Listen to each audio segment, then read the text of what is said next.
Épisode 7, Volumen Fidweten 6, 6. Même s'il n'avait pas plu de la nuit, nous ne pûmes suivre la piste bien longtemps. Les allées et venues des poursuivants avaient irrémédiablement mêlé leurs empreintes à celles du voleur.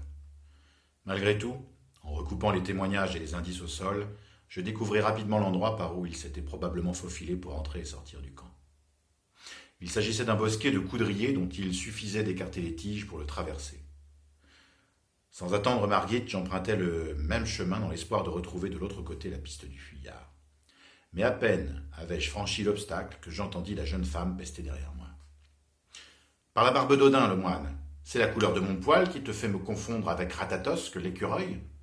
Comment veux-tu que je me glisse dans cette broussaille avec le sac qui me sert de ventre ?» Je repassai la haie dans l'autre sens, m'excusant en riant de ne pas avoir mesuré en effet l'ampleur du problème. Je proposai de contourner la clôture et demandai, puisque c'était sur notre chemin, la permission d'aller examiner le corps de la victime. Nous prîmes la direction d'une tente bâtie sur le même modèle que les autres, mais aux proportions bien plus imposantes. « C'est un abri funéraire où nous nous entreposons les corps avant leur inhumation, » m'expliqua Margit. Il a hélas beaucoup servi ces derniers temps. À l'intérieur, un homme en habit guerrier était allongé sur un lit de planches soutenu par 2 solides tréteaux. Sa tête reposait sur l'embeau d'un bouclier peint que l'on avait glissé sous lui, et avant que la rigidité cadavérique ne fiche ses mains, on les avait refermées sur la poignée d'une épée à un seul tranchant. Son visage barbu affichait l'air soucieux de l'artisan qui a compris qu'il ne terminerait jamais son labeur, et cette pensée m'emplit de tristesse.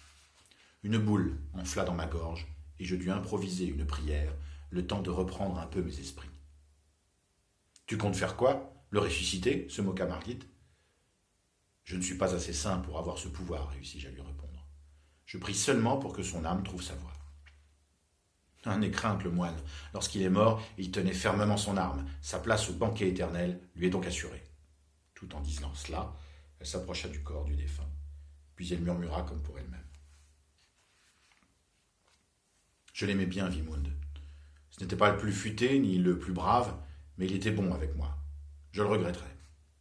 Cette phrase m'étreignit le cœur un peu plus, mais je me repris vite, songeant à ma mission. La curiosité me porta à vérifier en premier lieu la cause de la mort. J'écartai son col et découvris une plaie profonde provoquée par une lame effilée. Comme de coutume, c'est à haute voix que j'égrenai mes constatations. Il semble avoir été victime d'un coup de couteau porté de face et de bas en haut. La pointe s'est enfoncée à la base du cou pour remonter ensuite dans la gorge. Celui qui a porté le coup doit connaître son affaire, et hélas pour lui, il n'en est visiblement pas à ses premiers pas de tueur. « Hélas pour lui » s'étonna Margit. « Comment peux-tu avoir de la compassion pour cet assassin ?»« Lorsqu'on tue un homme, on se condamne à bien pire que la justice des hommes, » répliquai-je. « Et puis tout le monde a le droit de la miséricorde, même toi et moi. Revenons à ce pauvre garçon. Comme je te le disais, le coup fut rapide et précis. Je suppose que Vimund a surpris le voleur et que celui-ci l'a frappé à la gorge pour l'empêcher de donner l'alerte. Le gaillard avait dû prévoir son coup car s'il avait visé le cœur ou le ventre, la lame aurait ripé contre la côte qui couvre le torse de la victime. Ce disant, alors que je passais la main sur la multitude de petits anneaux de fer savamment assemblés, j'y découvris du coin de l'œil un curieux indice.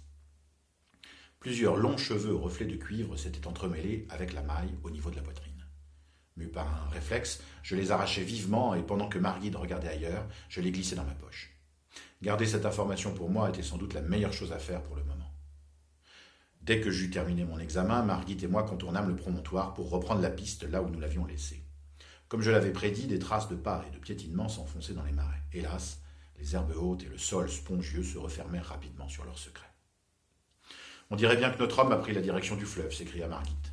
« C'est également ce que j'aurais fait à sa place » ne pus-je m'empêcher de commenter. Regardant au loin, j'aperçus quelques morlériennes patrouillant sur la rive. Je demandai à la jeune femme si ces hommes étaient là depuis longtemps et elle me répondit que Gudrod avait envoyé plusieurs équipes surveiller les alentours du camp dès que le vol avait été constaté. « Ah, voilà qui est intéressant » m'exclamai-je. « Le poisson est peut-être encore dans la nasse. » Bien, le soir ne va plus tarder et ma jambe commence à me faire souffrir. Il est temps pour moi de rentrer faire mon rapport. Demain, j'emprunterai un esquif pour arriver ici par le fleuve, car je gage qu'il nous sera fort utile pour continuer nos investigations. Nous reprîmes le chemin du camp et je montai tant bien que mal sur une mule de bas que Yarnock avait laissée à mon attention. En partant, je ne pus m'empêcher de m'adresser une dernière fois à la jeune femme. « Repose-toi et prends des forces. Quelque chose me dit que tu en auras bientôt besoin. » Se méprenant sur mon propos, elle posa alternativement les yeux sur son ventre et sur moi. Il laissa éclater un rire franc. Ton quelque chose est diablement perspicace, dis-moi. Allez, à demain, le moine. Et je te félicite pour ta combativité. Tu ne te laisses pas facilement détester. D'ordinaire, les compliments glissent sur moi comme l'eau sur les plumes d'un cygne. Mais celui-ci, lecteur, j'avoue que je le chérirai toute ma vie durant. Quelques heures plus tard, j'étais dans la salle du chapitre du monastère face à Yarnock, convoyant et bien sûr Wembrit. Cette dernière ne laissait rien paraître, ni de son agacement, ni de son impatience. Mais il était clair qu'elle couvait une colère difficilement contenue. Rapidement, je fis le compte-rendu qu'ils attendaient, précisant qu'à mon avis, le larcin n'était en aucun cas une mise en scène. Et j'ajoutais que, de toute évidence, le voleur savait très bien ce qu'il cherchait. C'était quelqu'un de déterminé, probablement un habitué de ce genre d'opération. Il ne se laisserait certainement pas prendre facilement. Yarnock blêmit de rage. Si j'attrape ce coquin, il lui en cuira. Vous dites qu'il n'a peut-être pas encore traversé le fleuve. Si vous avez raison, il le fera dès qu'il en aura l'occasion, et filera rejoindre les troupes d'Erispoé. C'est certainement cette crapule qui est derrière tout ça. Et comment aurait-il su, cracha Wembrit. De la même manière qu'on lui a soufflé d'aller intercepter les navires de Gudrod Anamétis, pardi. Convoyons, je pense que votre intuition était la bonne. Nous avons été trahis.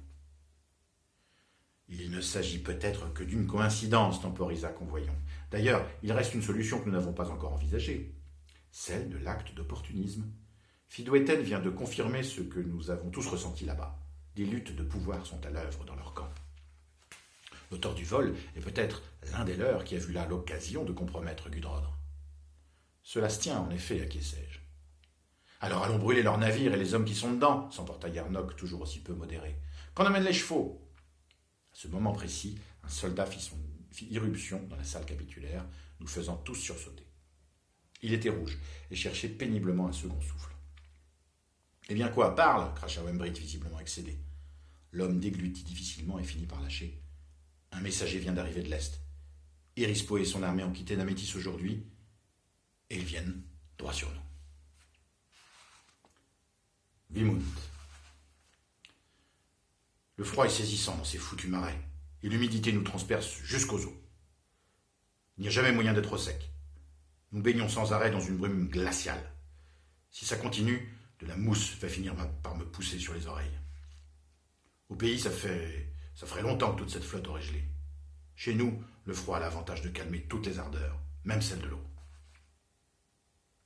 La lune est presque pleine ce soir, mais ça ne change pas grand-chose. Avec tout ce brouillard qui s'accroche aux branches, on n'y voit guère mieux que dans le cul d'un troll. Quelle idée j'ai eue d'accepter cette garde. J'aurais dû me méfier quand Gudrod est venu me voir avec son sourire satisfait. « Vimoun, qu'il m'a dit. Tu sais que tu portes un nom lourd de sens ?»« Je sais, que je lui ai répondu. Protecteur du territoire sacré, ça veut dire. Mon père était fier de me l'avoir donné. C'est tout à son honneur.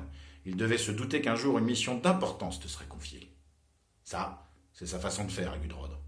Quand il commence à te passer longan, c'est que quelque chose de pas agréable va t'arriver, comme des latrines à vider ou une coque à gratter. Tu vois, qu'il me fait. J'ai besoin d'un homme de confiance pour veiller sur ce trésor convoité par nos amis bretons en attendant l'échange de demain. Je pense que cette mission te revient de droit. Sois digne du nom que tu portes, Vimoun. Nous nous reverrons à l'aube. Et il est parti, en me laissant seul avec ce maudit paquet. S'il avait su que mon père m'avait donné ce nom parce qu'il pensait qu'une fois grand, je protégerais la vertu de ma mère lorsqu'il partirait en expédition. Et me voilà, à me geler les sangs, en faisant les 100 pas devant la tente où j'ai planqué ce fichu trésor. Comme si quelqu'un pouvait être assez fou pour tenter quelque chose, ici, au milieu d'un campement de guerriers armés jusqu'aux dents. Tout ça, c'est vraiment du temps perdu. Ah, si au moins Margit pouvait à nouveau venir me rendre visite, le temps passerait plus vite. Je l'aime bien, la Bretonne, et maintenant que Sigval n'est plus là, il faut bien que quelqu'un s'occupe d'elle.